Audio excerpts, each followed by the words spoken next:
Podemos hablar durante horas y horas utilizando términos como prima de riesgo, índices bursátiles, mercados financieros, mercados en abstracto, pero lo cierto es que las magnitudes macroeconómicas se nos escapan. Utilizamos las palabras como quien repite la tabla de multiplicar y, sin embargo, sí que es más fácil, más accesible ponerse en la piel, meterse en el pellejo de uno de los clientes, por ejemplo, de esa entidad financiera, Bankia, para la que se anuncia una inminente nacionalización, de la que aún no se saben todavía los términos, ni si será total o parcial. También podemos ponernos en la piel, en las inquietudes y temores de los trabajadores de la fábrica de armas de La Vega, de los de Alcoa o de los empleados de la minería y de UNOSA, para la que, como nos han contado nuestros compañeros de TPA Noticias, en los presupuestos generales del Estado se prevé un recorte importante en las subvenciones a la producción del carbón. Son nuestros asuntos de esta noche para el análisis con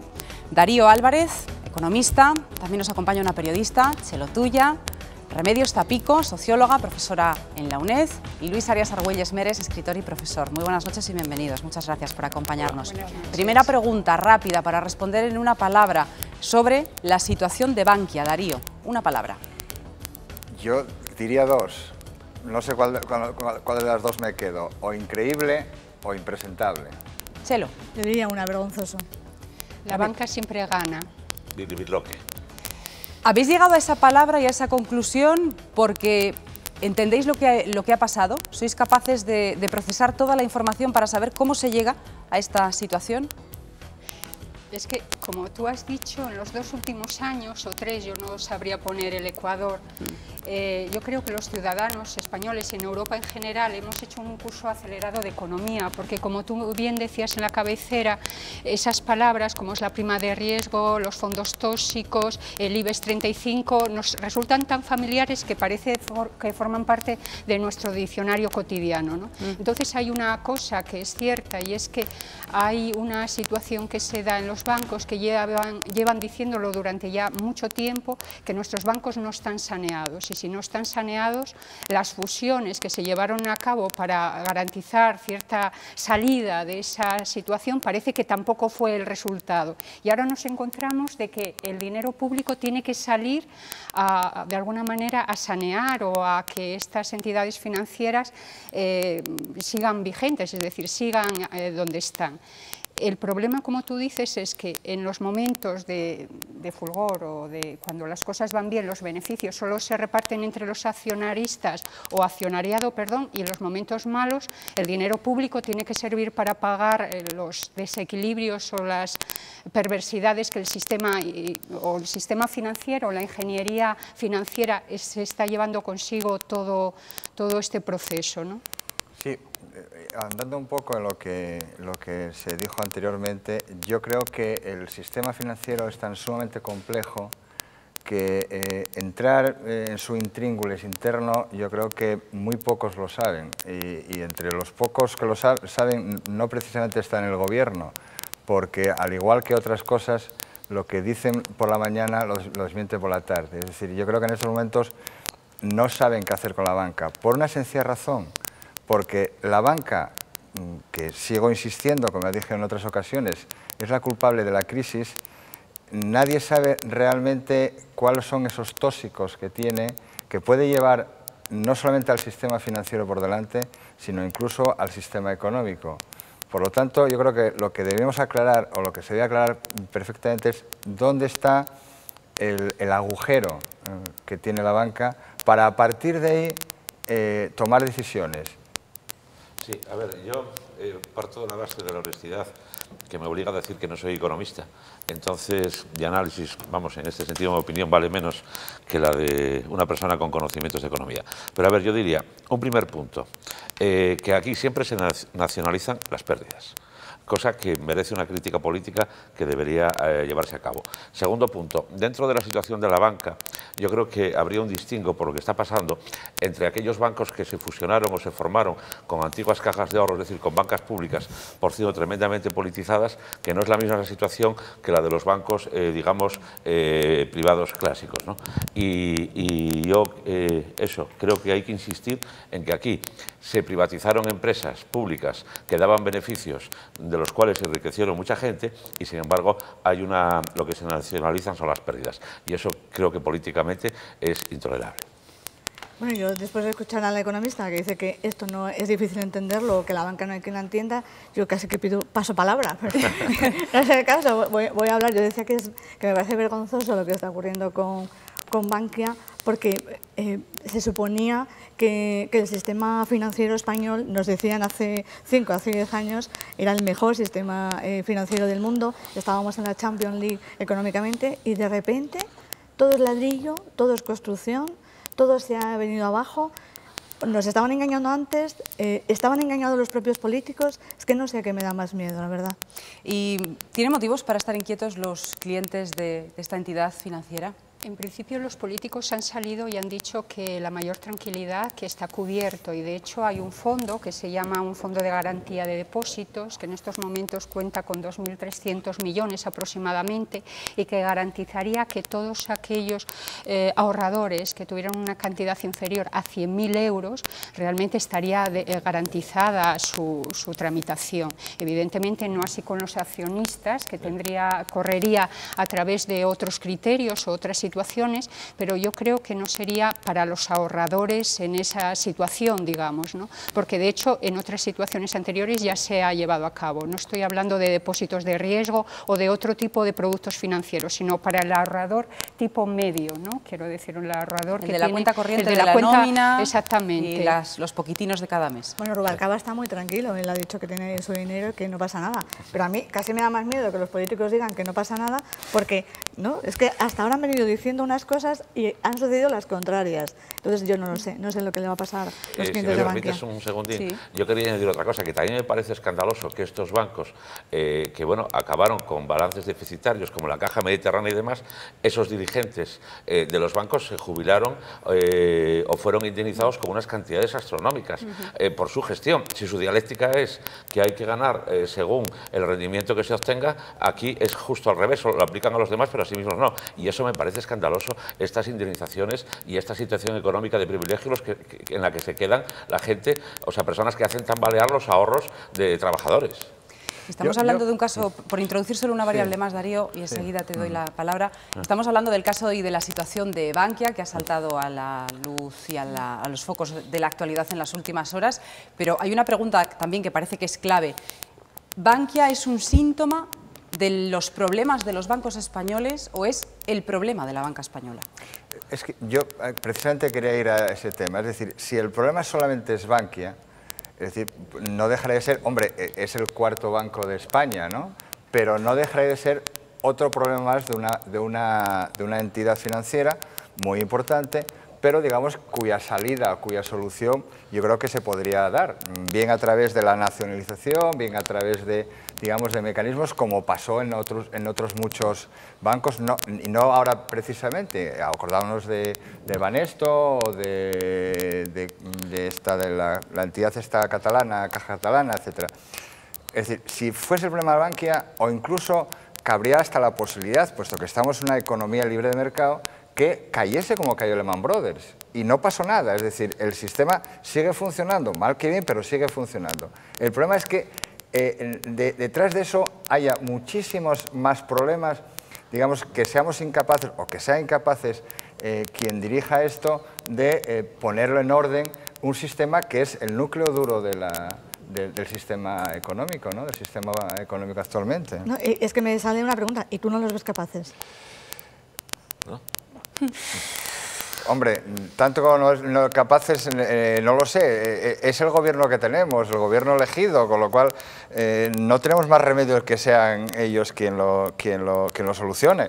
Digamos, en tanto en cuanto no haya otras posibilidades, yo espero que sí, que lo puedan solucionar. Ahora. Claro, pero es que una entidad que ya recibió 4.500 millones de euros, hablo de memoria, del Estado hace unos años. En 2010, sí. Y que ahora estamos hablando de que pueden necesitar 7.000, es que de dinero público hablo, Sí. Que si dices que el Santander va a invertir 7.000 millones de euros en salvar a Bankia, Oye, la Santander, nacionalización sería tan constitucional como, por ejemplo, que siguiese funcionando. ¿Sería tan por supuesto, constitucional? pero entonces, ¿tenemos dinero para eso y no tenemos dinero para la sanidad y para la dependencia? De todas formas, tampoco se ha aclarado todavía los términos en los que se puede producir esa nacionalización y si va a comportar o no la aportación de capital público. Sí es verdad que se especula con esa posibilidad, sobre todo desde que se conoció la cifra de los 7.000 a 10.000 millones de euros por la coincidencia con la otra cifra de los ajustes, pero eso todavía no se conoce y posiblemente no lo sepamos en detalle hasta el viernes o incluso la letra pequeña más allá del viernes. En Asturias,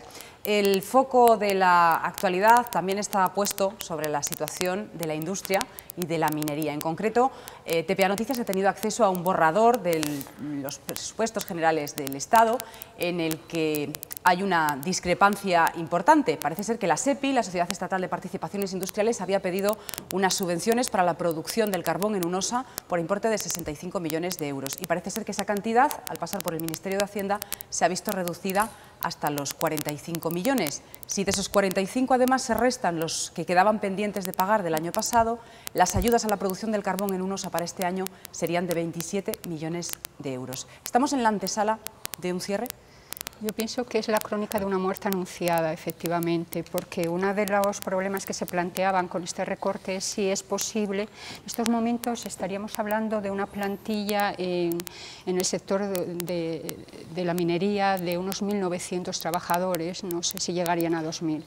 Uno de los planteamientos será toda la política de prejubilaciones, que supone también inversión para que se pudieran llevar a cabo. Quedan en suspenso porque con este proceso pues realmente los recursos económicos no llegarían.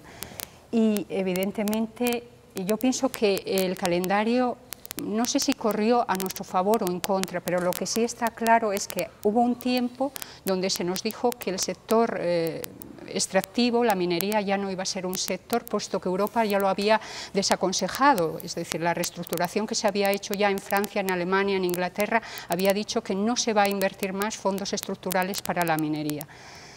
No sé si hicimos bien los deberes, porque se trataba que con esos fondos estructurales que procedían de la Comunidad Económica Europea, nosotros teníamos que hacer un tejido industrial alternativo a la minería. ¿Se hizo? Yo creo que no. Y por lo tanto, en estos momentos de vacas flacas, la factura es grandísima, evidentemente. Pero yo pienso que estábamos ya avisados de que los problemas los íbamos a tener encima de la mesa si no los solucionábamos. No, realmente los fondos estructurales para lo que sirvieron fueron para generar, digamos, no un tejido industrial, sino unas condiciones con las cuales se instalase un tejido industrial nuevo.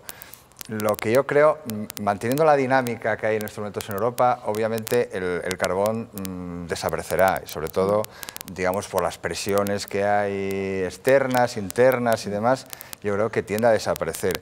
Ahora bien, yo creo que tendríamos que oír y que analizar determinada gente que en su día apostó por la minería y que desapareció en Europa, como todavía tiene un campo de actuación dentro del mix energético ese que puede haber. Es decir, el carbón, si se considera como un sector estratégico, yo tengo mis dudas, pero hay quien no las tiene y por tanto que apuesta por ello. Probablemente tendría al menos un cupo, una parte dentro del sector energético, dentro del sector económico, de los cuales saldríamos beneficiados. Pero yo tengo mis dudas de que eso se iba adelante. En todo caso, se puede reconsiderar, aunque los vientos parece que van en contra de ello, ¿no?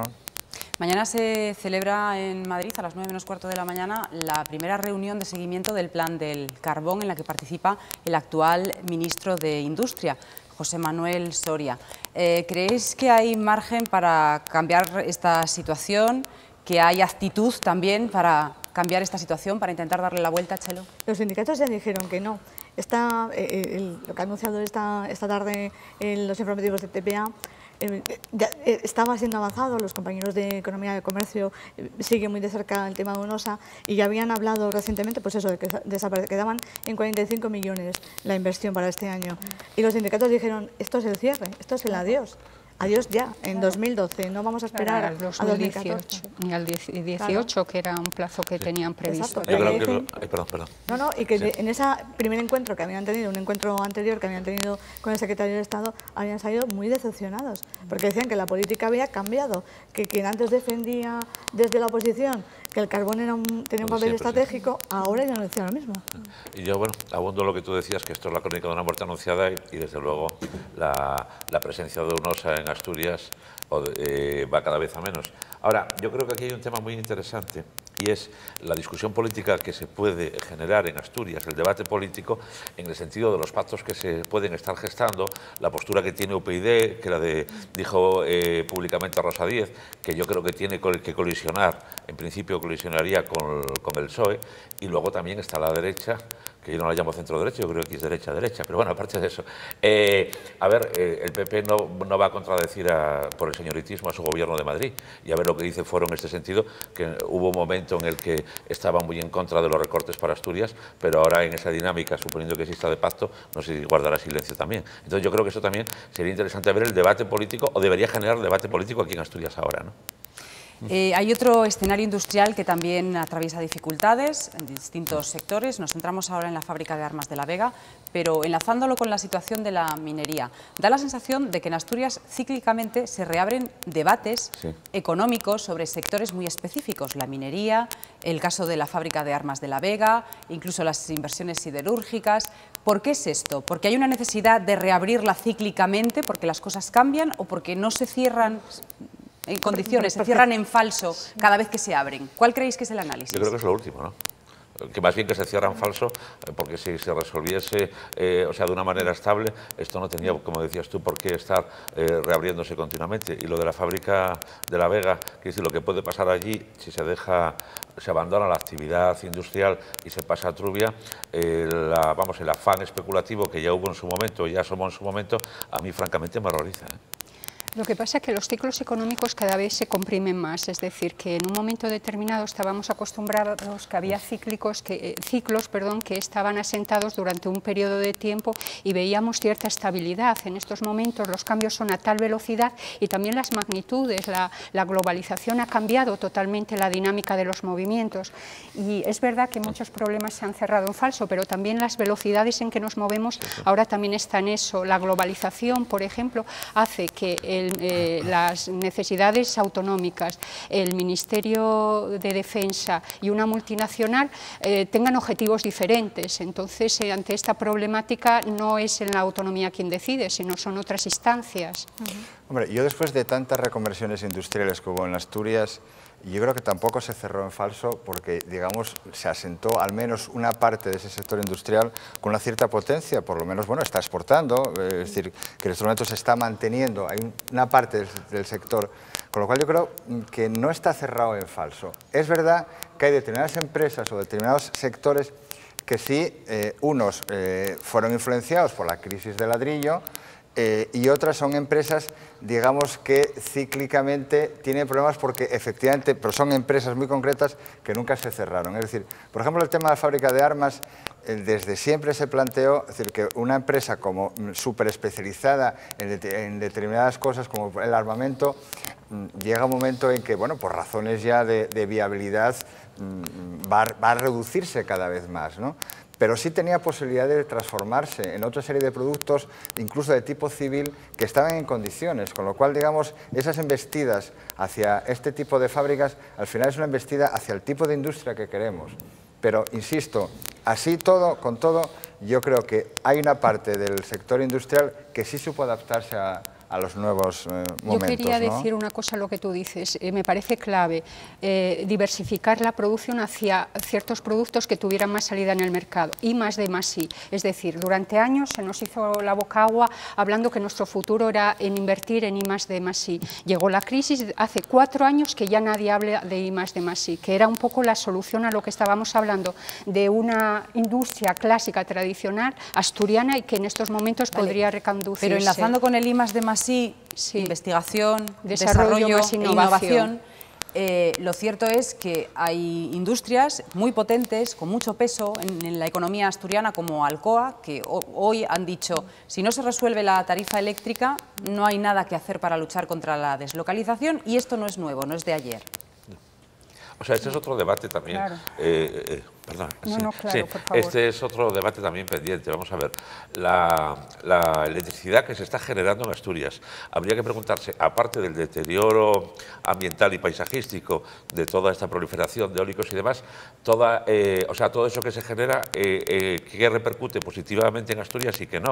Entonces, yo creo que sí habría un planteamiento, un discurso político para pedirles a estas grandes empresas eléctricas que se benefician mucho de Asturias y que la perjudican mucho en temas medioambientales y en temas paisajísticos, bueno, que a determinadas empresas que se les cobra unas tasas muy altas, que por lo menos ayudaran a Asturias en acuerdos de este tipo, que además ya se habló, pero creo que habría que plantear ese discurso muy seriamente por parte de todos los agentes, ¿no? Sí. Pero no son las Asturias. Es decir, Alcoa tiene Ya, pero bueno, es un problema de aquí también, sí. No, pero digo que sí. el problema de Alcoa es un problema del precio de la tarifa eléctrica, que es un problema que marca el Estado y que está afectando a las otras plantas que tiene Alcoa. Evidentemente, si la solución a nivel nacional pasa por invertir dinero, vuelvo al inicio, en la banca y no apoyar a la industria, me parece que no tenemos mucha salida, pero yo no soy ninguna experta. Pero el problema, por ejemplo, otro sector muy complejo, que es el sector eléctrico, es decir, el problema cuando, digamos, se liberalizó el sector, impuesto, o por lo menos planteado desde la Unión Europea, bueno, se dijo, bueno, se liberaliza, pero en alguna medida se sigue controlando una parte, por lo menos una parte. Bien, pero a continuación las eléctricas, como monopolio, como oligopolio que son, presionaron de tal forma que dijeron que no, es decir, hay una sentencia del tribunal diciendo que hay una parte muy pequeña pueden controlar al gobierno, pero el resto no, es absolutamente libre. Y a partir de ahí se disparó totalmente los precios, con lo cual, ¿qué capacidad tiene el gobierno para controlar los precios y que no vayan en contra de la industria? Escasa, y entonces ese es otro problema gordo, ¿no? Bueno, cambiamos de escenario, el económico por el político. Vamos a hablar de pactos, pero no tenemos todavía fecha para esa nueva reunión entre Partido Socialista y Unión Progreso y Democracia. Estaba prevista para hoy, pero con motivo del fallecimiento de Sergio Marqués ha quedado aplazada y no conocemos todavía la fecha, como tampoco sabemos si la próxima será la definitiva. Pero lo que sí podemos hacer es un recorrido cronológico por el escenario de los pactos en Asturias en estas 7 semanas que han pasado ya desde las elecciones autonómicas. Su voto es el más deseado desde que fue elegido diputado en las elecciones del pasado 25 de mayo. Desde el primer momento, Nacho Prendes mostró su predisposición a colaborar en la formación de un gobierno para Asturias. Siempre que sea, ya digo, a favor del cambio, el cambio de la política, el cambio profundo que necesita Asturias y a favor de la regeneración democrática que necesitan Asturias y España. En una primera ronda de contactos, todas las formaciones se disputan su apoyo. Porque son programas de cambio, contienen coincidencias importantes. Y cada uno que piense mucho lo que quiere decir para luego no tener que desdecirse, porque es muy fatigoso. UPyD inicia negociaciones proponiendo la formación de un gobierno de concentración, idea rechazada unánimemente por el resto de partidos. Esa no es en este momento la mejor opción para Asturias, o la que yo contemplo, ¿no? Consciente de la proyección de los focos sobre él, Nacho Prendes ha evitado hasta el momento pronunciarse a favor de uno u otro bloque, manteniéndose firme en una convicción. Lo que no voy a admitir tampoco es que se cargue sobre mí, exclusivamente sobre los hombros de este humilde diputado, la responsabilidad de que Asturias o no tenga gobierno. Esa y su insistencia en aclarar que su partido nunca se comprometió a apoyar a la lista más votada. UPyD se ha reunido una vez con el Partido Popular, 2 con Foro y 3 con el PSOE. Esta formación es con la que más avanzadas parecen estar las conversaciones.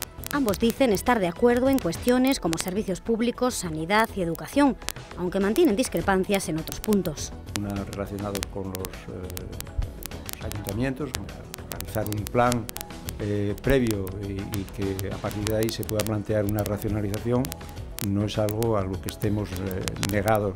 Y el planteamiento que también tiene esta fuerza política en relación a la ley electoral en Asturias, que nosotros creemos que cualquier cambio debe de ir más allá de un apoyo de 23 diputados, El fallecimiento del expresidente del Principado, Sergio Marqués, obligó a anular la reunión prevista para hoy y con ella la respuesta a las dudas que aún planean sobre el acercamiento de PSOE y UPyD para la firma de un pacto que permita la investidura de Javier Fernández como presidente. Es el recorrido cronológico. ¿Creéis que ha habido modificaciones, modulaciones? Yo creo que no. Yo creo que no. O sea, ¿Estamos igual que hace 7 semanas, sí. en serio? Además, yo creo, lo que sí creo, pero Todo no es más peor. que... Ay, perdona. Perdona, habla tú, sí. No, habla tú, Sí, no, yo solo dije que estamos peor. lo que sí creo, pero es más un razonamiento que ninguna otra cosa, es que tal y como está la situación, lo que UPyD necesita es confianza, me refiero, apoyar a alguien que le dé confianza de que luego no vaya a haber enfrentamientos, luego no vaya a ser una jaula de grillos. Yo creo que ahora mismo, tal y como están las cosas, le importa más eso que una coincidencia programática más o menos, o que pactar una determinada cosa a otra. Yo creo que en parte va por ahí, pero también hay otra cosa, es decir, que no podemos perder de vista.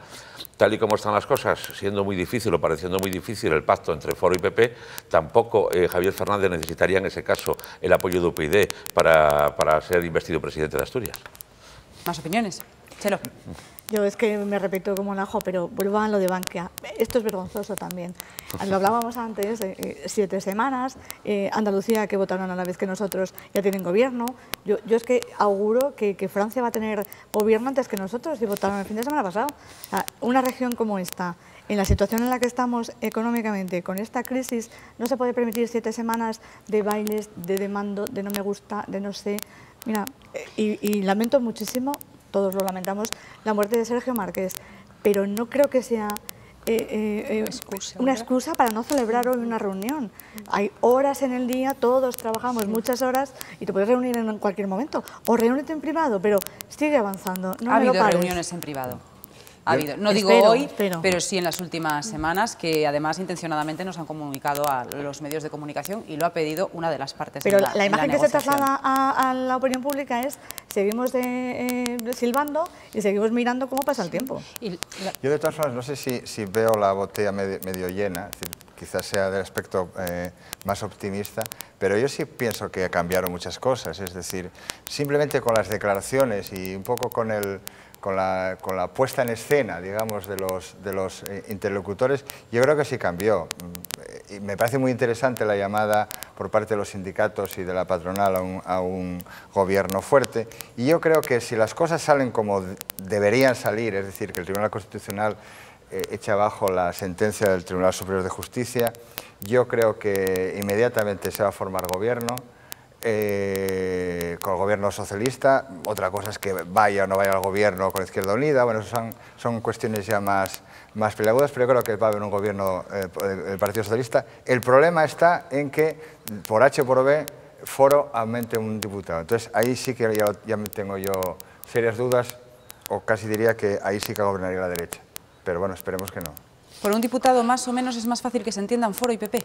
Sí, pero no va a tener, ya tendría mayoría absoluta, con lo cual no tendría que depender de nadie. No, pero los dos quieren ser presidentes. Claro. Ella quiere ser presidenta y él quiere ser presidente. Claro, yo pienso que tenemos el mismo problema inicial, no hemos resuelto nada, precisamente porque si la opción es el bloque socialista, Izquierda Unida, yo pienso que ya tendrían que estar, digamos, en un paso adelante, es decir, nosotros formamos gobierno y el apoyo a Javier Fernández parece que es firme, y yo pienso que el problema de la formación Foro-PP va a ser eterno, es decir, no se va a dirimir ahora con un escaño más o menos, porque el problema ya viene de antes y está no se resolvió antes y ni se va a resolver ahora. Con lo cual, lo que quiero decir es que faciliten la gobernabilidad, que se vaya quien se tiene que ir y que realmente den posibilidad de un gobierno, porque no podemos estar muchos más meses así, porque entonces tendremos que coger todos la maleta e irnos. Estamos en la recta final, minuto y medio, tiempo justísimo para las conclusiones. Empezamos por aquí,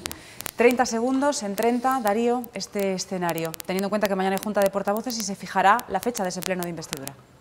Pues yo espero que se aclare pronto y un poco en la línea, es decir, en la línea de que pueda tener un diputado más Foro, que habría la posibilidad de qué hace el PP, pero siempre estaría un poco por encima esa espada de Damocles, ¿no? Chelo. Yo creo que los 45 diputados de la Junta son suficientemente responsables para saber cómo estamos y deberían no dejar que pasara ni un minuto más antes de tener un gobierno. Remedios. Pienso que son tiempos de pesadilla, vamos, quiero despertar cuanto antes. Luis. Sí, yo voy a apuntar un hecho diferencial y es lo siguiente. Mirando los programas, son más parecidos los programas de Foro y del PP y son más divergentes el programa del PSOE y de Izquierda Unida. Y sin embargo estos últimos, desde el primer momento, apostaron por el pacto, mientras que la derecha, insisto, no centro derecha sino derecha, no. Ese hecho diferencial me llama la atención. Pues con esas conclusiones nos quedamos por esta noche. Darío, Chelo, Remedios, Luis, muchísimas gracias.